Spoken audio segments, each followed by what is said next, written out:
presented by Bihari music. भैया हम भोजपुरी गायक विजय सिंह राठौर तमाम भोजपुरिया समाज तमाम देशवासी लोग के दोनों हाथ जोड़ के प्रणाम करतनी। आज बड़ा दुखद परिस्थिति अपना बिहार के गोलाल बबुआ आयांश का जीवन में आ गई बा। छोट लड़का 16 करोड़ के इंजेक्शन खातिर जीवन और मरण से जूझ रहल बा। अब तमाम देशवासी लोग से निहोरा बा कि एकता दिखाई, एकता में बल होला। सब लोग मिल के बबुआ आयांश के मदद करी ताकि इंजेक्शन के पैसा जमा हो सके। बहुत लोग करता, सब लोग मिल के बबुआ के मदद करी। आप लोग से निहोरा बा हमारे भैया, कोनो माई के लाल कोनो बाबूजी के बेटा आज जिंदगी मौत से जूझ रहल बा। बस एक निहोरा बा कि सब लोग मिल के मदद करी पैसा से ताकि बबुआ जिंदगी नया जी सके। आई ए गाना के माध्यम से आप लोग का बीच में एगो संदेश, जेकरा से जितना होता वे मदद करे में करी न देर जी। ए भैया सब लोग साथ मिल, जेकरा से जितना होता वे मदद करे में करी न देर जी। आयांश के चांस मिले के चाही जीवन में और एक बेर जी। आयांश के चांस मिले के चाही जीवन में और एक बेर जी। दुआ भोलेनाथ से करी सुबह है सबेर जी। आयांश के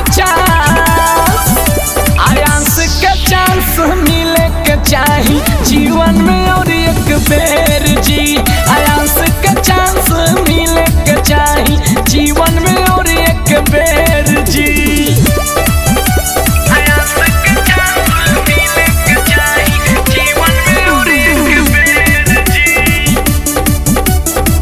म्यूजिक बाय मुन्ना यादव।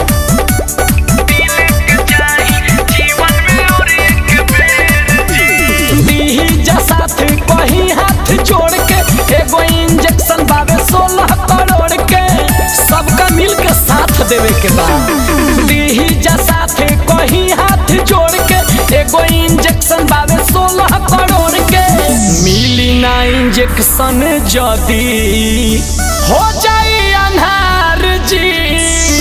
आयांश के चांस मिले के चाही जीवन में और एक बेर जी। आयांश के चांस मिले के चाही जीवन में और एक बेर जी। जीवन में और एक बेर। Music by Munna Yadav.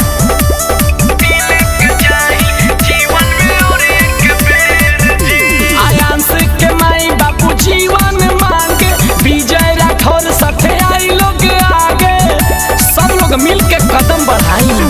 आयांश के माई बापू जीवन मांगे विजय राठौर साथे आई लोग आगे। ओहे पुरुषोत्तम अब ना होखे पावे देर जी। आयांश के चांस मिले के चाही जीवन में और एक बेर जी। आयांश के चांस मिले के चाही जीवन में और एक बेर जी। मिक्स बॉय बिहारी म्यूजिक चकिया।